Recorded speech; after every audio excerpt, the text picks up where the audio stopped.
on trouve dans le monde une variété incroyable de formes de vie.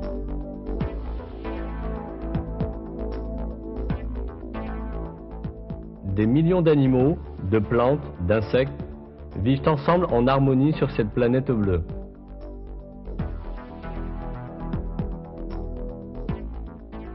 Cette vie, dans toute sa variété, ne peut exister sans qu'existe simultanément un grand nombre d'équilibres très précis.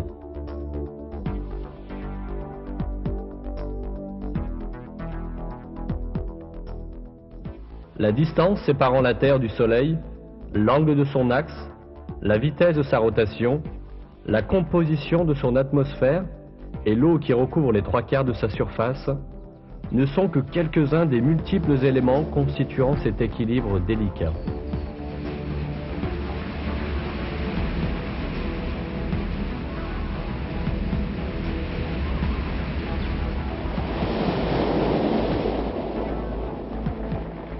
Les mers, qui recouvrent une grande partie de la Terre, sont un élément indispensable de l'équilibre du monde.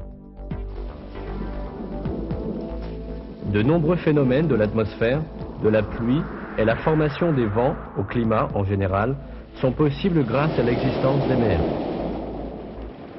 De plus, les mers abritent des milliards de formes de vie. Cette variété, qui règne à des centaines, voire à des milliers de mètres au-dessous de la surface de la mer, est tout aussi prodigieuse que celle qu'on rencontre à la surface.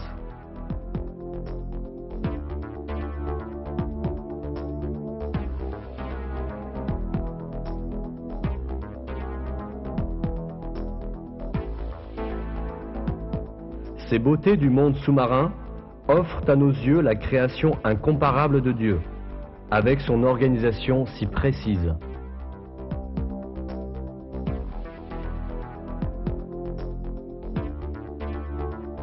Des poissons aux algues, des crustacés aux baleines géantes, des dauphins au plancton, d'innombrables formes de vie habitent cette partie extraordinaire de notre planète.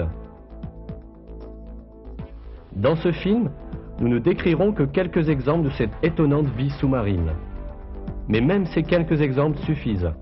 De la manière dont ces créatures trouvent de l'oxygène à leur alimentation, de leur structure physique à leur manière de trouver un abri, tous les détails révèlent qu'elles ont été créées parfaitement adaptées à leurs besoins. C'est parce que leur créateur est celui-là même qui a créé l'environnement où elles vivent. Ce créateur, c'est Dieu, le Tout-Puissant, qui connaît tout ce qui se trouve sur la terre et dans la mer, dans les moindres détails.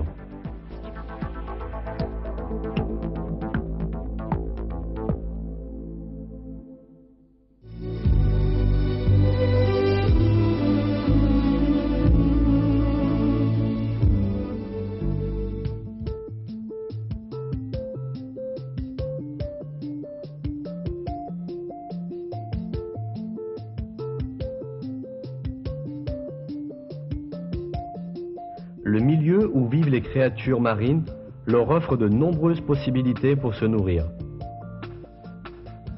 Toutefois, elles sont aussi la plupart du temps exposées à être la proie d'autres poissons. C'est pourquoi les mécanismes de défense sont d'une importance capitale pour les créatures vivant dans la mer.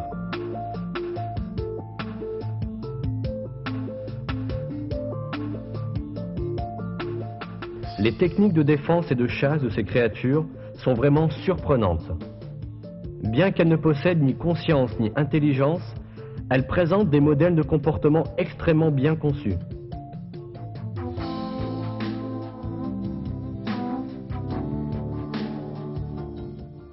Certaines se défendent contre leurs ennemis en imitant une autre créature vivante.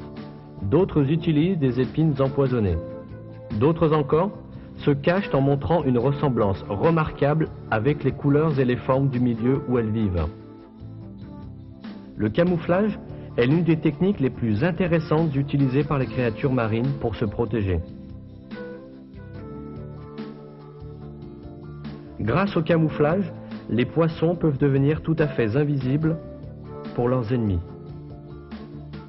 Le corps de ces êtres vivants se confond avec leur environnement d'une manière prodigieuse, au point qu'au premier regard, il est très difficile de savoir si ce sont des végétaux ou des animaux.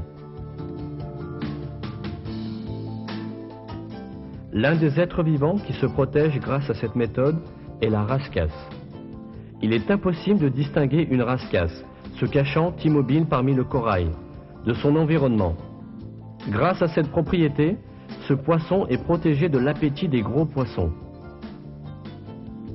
La même propriété lui permet également de chasser facilement sans être vu. Cette rascasse, peut être l'exemple le plus intéressant dans ce genre, utilise ses griffes comme des crochets lorsqu'elle nage.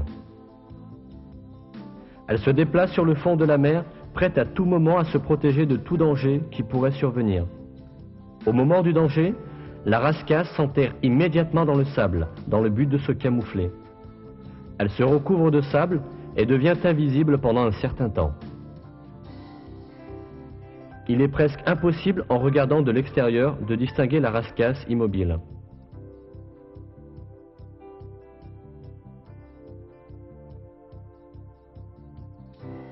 Une autre créature vivant sous la mer qui se cache en se camouflant est le crabe. Dès qu'un danger survient, le crabe se dissimule en s'enfonçant dans le sable et y reste jusqu'à ce que la menace soit passée.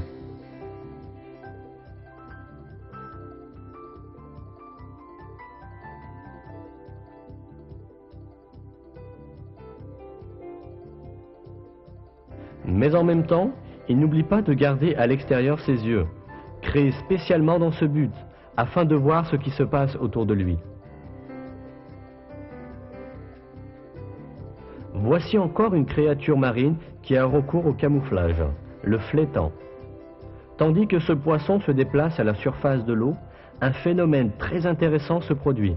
Le poisson perçoit la couleur du fond marin au-dessus duquel il nage, et y adapte immédiatement sa couleur et ses motifs.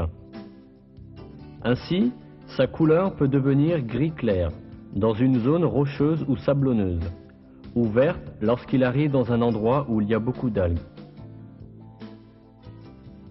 Le poisson se repose dans les endroits sablonneux, et là encore, de manière surprenante, il peut changer de couleur pour s'assortir à cet environnement.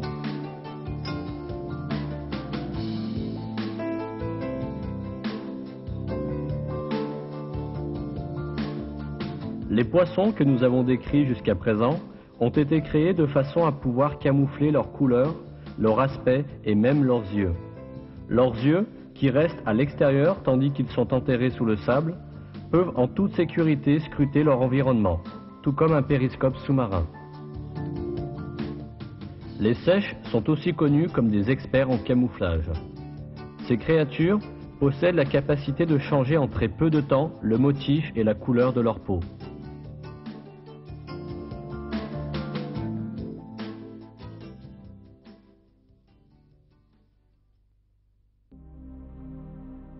Les changements de couleur appropriés observés chez ces créatures sont le signe évident d'un mécanisme de défense conscient.